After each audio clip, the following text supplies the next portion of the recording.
ہم اور پاکستان آپ خیبر پختونخوا سے تعلق رکھتے ہیں. خیبر پختونخوا کا آج NFC کے حوالے سے ہم مقدمہ پیش کر رہے ہیں. خیبر پختونخوا وہ صوبہ ہے کہ جس کے پہاڑ جو ہے وہ سونا اور سنگ مرمر اگلتے ہیں اور جس کے دریاؤں میں بجلی بہتی ہے، لیکن بدقسمتی سے وہ محرومیوں کا شکار ہے.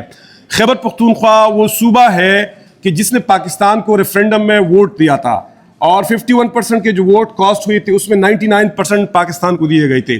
پاکستان وہ منفرد ملک ہے کہ جس کو میں آپ کی توجہ چاہوں گا. پاکستان وہ منفرد ملک ہے کہ جس کو صوبوں نے بنایا ہے. ملک پہلے بنتے ہیں، صوبے بعد میں بنتے ہیں، لیکن پاکستان وہ ملک ہے کہ جس کو صوبوں نے بنایا ہے. پاکستان کی DNA کے اندر فیڈرلزم ہے، پاکستان کی کیمسٹری کے اندر فیڈرلزم ہے. اس لیے جو کوشش اس وقت ہو رہی ہے کہ فیڈرلزم کو ڈیریل کیا جائے اور فیڈرل سٹرکچر جو ہے اس کو متاثر کیا جائے، میں سمجھتا ہوں کہ میں مقتدر حلقوں سے کہنا چاہوں گا کہ وہ پاکستان پھر سروائیو نہیں کر سکے گا. یہ آپ نے 1970s کے اندر بھی کر دیا تھا. 60s میں آپ نے ایک وحدانی طرز حکومت اسٹیبلش کی تھی، ایک ایسا سٹرکچر جس میں اختیارات ایک ادارے کے اندر اور ایک شخصیت کے اندر متمرکز ہوئے تھے. تو آپ نے پاکستان کو آپ برقرار نہیں رکھ سکے اور پاکستان اپنی نظریات اور آئیڈیالوجی کے باوجود بھی وہ برقرار نہیں رکھ سکا. مجھ سے پہلے چیئرمین صاحب نے بتا بھی دیا کہ NFC کیا ہوتی ہے. NFC article 160 of the constitution کے تحت بنتی ہے. NFC بیسیکلی فیڈریٹنگ یونٹس کے اندر وسائل کی تقسیم ہوتی ہے اور یہ وسائل کی تقسیم جو ہوتی ہے وہ ایکویٹیبل ہوتی ہے. جس طرح فیڈریشن بنیادی طور پر انصاف اور عدل کے لیے قائم ہوتا ہے.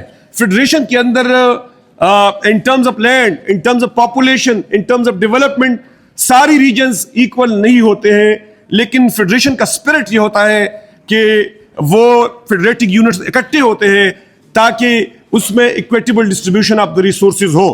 تو پاکستان ایک فیڈریشن کے طور پہ کام کر رہا ہے اور بدقسمتی سے 2010 کے اندر NFC ایوارڈ ہوا اور 2010 کے بعد اب 2025 ہے، اس کے بعد 3 NFC ایوارڈز ہونے چاہیے تھے. کانسٹیٹیوشنل ایکسپرٹس کہتے ہیں کہ جو فورم 5 سال کے لیے بنتا ہے وہ جو اگر ایوارڈ ایشو کرتا ہے تو وہ بھی 5 سال کے اندر ایشو ہونا چاہیے. آپ ایک اسٹوڈنٹس کے لیے میں بتاتا چلو کہ NFC نیشنل فائنانس کمیشن ہے.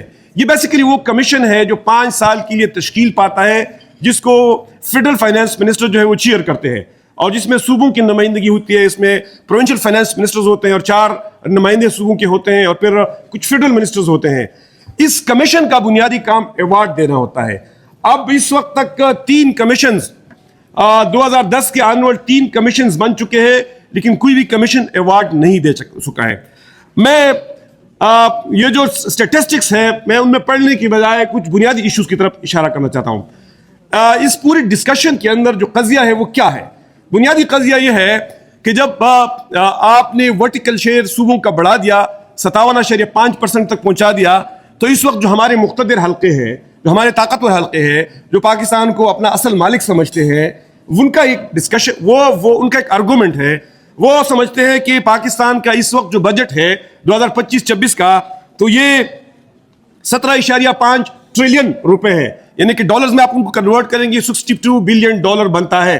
اس میں آپ ڈیٹ سروسنگ کو اگر منہا کریں گے تو 8,000 یا 9,000 ارب ڈیٹ سروسنگ کی ہو گئی. تو آپ کی کوئی 50% جو ہے باقی آپ کے پاکستان کو چلانے کے لیے آپ کے ساتھ باقی رہ جاتے ہیں. اب اس باقی میں جو بڑا فیڈرل گورنمنٹ کے بجٹ کے اوپر بڑا ہیڈ ہے وہ ڈیفنس ایکسپینڈیچر ہے. اب ڈیفنس ایکسپینڈیچر جو ہے اس کا اصل بجٹ کے اندر نہیں دکھایا جاتا ہے. میں آج اسٹوڈنٹس کو یہ بتانا چاہتا ہوں کہ ڈیفنس ایکسپینڈیچر جو بجٹ میں وہ کیموفلاج ہوتا ہے، اس کو مشرف نے کیموفلاج کر دیا ہے. اس وقت آپ کا ڈیفنس ایکسپینڈیچر کاغذوں کے اندر 2.5 ٹریلین روپیز ہے، لیکن یہ ہے اس طرح نہیں. اس میں ڈیفنس پروڈکشن ایک ہیڈ ہے جس کو سویلین سائٹ پہ ریفلیکٹ کیا گیا ہے. اس میں رینجرز اور FC ہے جس کو سویلین سائٹ پہ ریفلیکٹ کیا گیا ہے. اس میں پینشن ہے فوجیوں کی جس کو سویلین سائٹ پہ ریفلیکٹ کیا گیا ہے. تو اگر آپ کے ساتھ 8,000 ارب روپے باقی بچتے ہیں تو ان 8,000 میں آپ کی آلموسٹ 4,000 بلین جو ہے وہ فوج کے پاس چلے جاتے ہیں. یہ اصل ایشو ہے، اس پہ اصل ڈیبیٹ ہو رہا ہے. اس کی وجہ سے NFC نہیں ہو رہا ہے. اور وہ کہتے ہیں کہ 18ویں ترمیم ہوئی ہے تو 18ویں ترمیم مشرقی پاکستان کے سانحے سے بڑی آفت ہے. وہ اس لیے کہتے ہیں, وہ سمجھتے ہیں کہ پاکستان کے اندر 18ویں ترمیم کے بعد صوبوں کے پاس یہ ان کا آرگومنٹ ہے. اس آرگومنٹ کو سنیں, اس پہ جواب دیں, اس پہ صوبے بھی جو جواب دیں, اس پہ پی ٹی آئی جواب دے, رسپونڈ کرے. وہ سمجھتے ہیں کہ 18ویں ترمیم کے بعد صوبوں کے پاس جو پیسہ چلا گیا تو صوبوں نے ایکسٹرا ایفرٹس نہیں کی, اپنے ریونیو جنریٹ نہیں کی, یہ پیسے صوبوں نے فضول خرچیوں میں لگا دیے.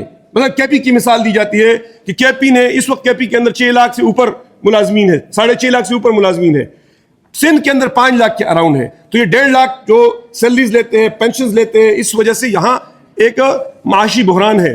پھر وہ آپ کے جو صحت انصاف کارڈ ہے اس کی اس لیے صحت انصاف کارڈ کی طرف اشارہ کرتے ہیں. آپ کی این ایف سی اگر ریورس ہوگی, 18ویں ترمیم ریورس ہوگی, صوبوں کا شیئر ورٹیکل کم ہوگا, تو اس کا سب سے بڑا وکٹم خیبر پختونخوا کے اندر صحت انصاف کارڈ ہوگا. اور آرگومنٹ پیش کیا جاتا ہے کہ صوبوں نے اپنا فسکل سپیس نہیں بڑھا دیا. لیکن اس کے ساتھ ایک دوسرا آرگومنٹ ہے, وہ صوبوں کی طرف سے, وہ یہ ہے کہ جس وقت 18ویں ترمیم ہو رہی تھی اس میں یہ اس کا اسپرٹ تھا کہ فیڈرل گورنمنٹ کے لیول پہ ڈپارٹمنٹس کو کم کیا جائے گا, جو ریگولر ایکسپینڈیچر ہے ان کو کم کیا جائے گا, ان کو ڈیوالو کیا جائے گا. بدقسمتی سے نہ HEC کو ڈیوالو کیا گیا, نہ ہیلتھ کو ڈیوالو کیا گیا, نہ ہاسپٹلز صوبوں کو دیے گئے, نہ ملازمین کو کم کیا گیا. اور اس کے ساتھ ساتھ یہ بھی کہا گیا تھا کہ فیڈرل لیول پہ ایکسٹرا ایفرٹس ہوگی فسکل سپیس بڑھانے کے لیے. تو فیڈرل لیول پہ ایکسٹرا ایفرٹس کے بجائے ہم مسلسل IMF کے پاس جاتے رہے, ہم ورلڈ بینک کے پاس جاتے رہے, ہم فرینڈلی کنٹریز کے پاس جاتے رہے. ہم نے ٹیکسز کا ایک انجسٹ نظام دیا ہے. اس ٹیکسز کی انجسٹ نظام کے اندر پاکستان میں 60% سے زیادہ انڈائریکٹ ٹیکسز ہوتے ہیں. انڈائریکٹ ٹیکسز کیا ہے؟ انڈائریکٹ ٹیکسز وہ ہے جو میں اور آپ پے کرتے ہیں, بڑے لوگ پے نہیں کرتے ہیں. انڈائریکٹ ٹیکسز کیا ہے؟ جو میں اور آپ ٹوتھ برسٹ میں پے کرتے ہیں, جو دوائی کے اندر پے کرتے ہیں. یہ ریگریسو ٹیکسیشن ہے پاکستان کے اندر, ظالمانہ ٹیکسیشن ہے, جس کی وجہ سے پاکستان کی اکانومی جو ہے وہ سٹیگننٹ ہے, وہ ایک جگہ کھڑی ہے. اور ریگریسو ٹیکسیشن کیا ہے؟ آپ ایک سیلرائڈ کلاس سے 300 سے لے کے 400 ارب روپے تک پیسے لیتے ہیں انکم ٹیکس کی مد میں. انکم ٹیکس سب سیلرائڈ کلاس اس وقت دے رہا ہے, آپ کے بڑے بڑے ٹائکونز ٹیکس نہیں دے رہے ہیں, تو اس لیے آپ کی اکانومی سٹیگننٹ ہے. اس وقت جب آپ نے اکانومی کو تباہ کر دیا تو اب گزشتہ 3-4 دنوں سے ہم ڈسکشن سن رہے ہیں, اس پہ ڈسکشن ہو رہی ہے کہ موجودہ جو ٹیکسیشن کا نظام ہے اس سے اکانومی گرو نہیں کرتی ہے. تو اس لیے آپ ایک فیئر ٹیکسیشن سسٹم دینے میں ناکام ہوئی, اور اس وجہ سے پاکستان فیڈرل لیول پہ فسکل سپیس کریٹ نہیں کر سکا. جب پاکستان فسکل سپیس کریٹ نہیں کر سکا تو پاکستان قرضوں کی دلدل میں ڈوب گیا. اور ایک آخری بات میں کہنا چاہتا ہوں, ہم آج کل ہماری پارٹی بدل دو نظام کی بات کرتی ہے, یہ ہم نہیں کرتے ہیں. یہ بدل دو نظام کی بات ورلڈ بینک بھی کہتا ہے, یہ UNDP بھی کہتا ہے, یہ IMF بھی کہتا ہے. 2021 میں UNDP نے رپورٹ دی ہے کہ پاکستان کے اندر ایلیٹ کیپچر یعنی اشرافیہ 17.4 ارب ڈالر کہا جاتے ہیں. اور ورلڈ بینک کا رپورٹ آیا ہے کہ پاکستان کے اندر ایلیٹ کیپچر کی وجہ سے پیسے ایلیٹس کی جیبوں میں چلے جاتے ہیں.